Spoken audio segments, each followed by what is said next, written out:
पोलिओमुक्त भारत हे खरं तर या पोलिओ पल्स डोसच्या अभियानाचं खरगमक आहे. आणि आजच्या या पोलिओच्या अभियानामध्ये मला अचानक इथे आपल्या हॉस्पिटलमध्ये येण्याची संधी लाभली.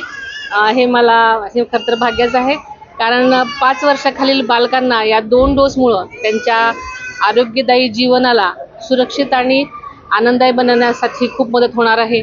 आणि मी पोलिओमुक्त भारत करण्यासाठी आपल्या राज्यभरातल्या आणि जिल्ह्यातल्या सर्व 5 वर्षाखालील बालकांना एवढंच आवाहन करते की त्यांनी आपल्या बालकांना हा डोस आवर्जून द्यावा आणि बालकांचं भविष्य सुखकर करावं आणि निरोगी करावं. अधिवेशन सुरू आहे, शेतकरी कर्जमाफीचा मुद्दा ऐरणीवरती आहे, कसं बघताय? आपल्याला माहिती आहे की महाराष्ट्र सरकार सगळ्याच दृष्टीकोनातून प्रयत्न करत आहे. आता बळीराजानेही थोडासा या कालच्या 2 दिवसामध्ये थोडासा पाऊस पडलेला आहे, त्यामुळे दिलासा मिळालेला आहे आणि शासन सर्वतोपरी सगळ्यांना मदत करण्यासाठी प्रयत्न करत आहे.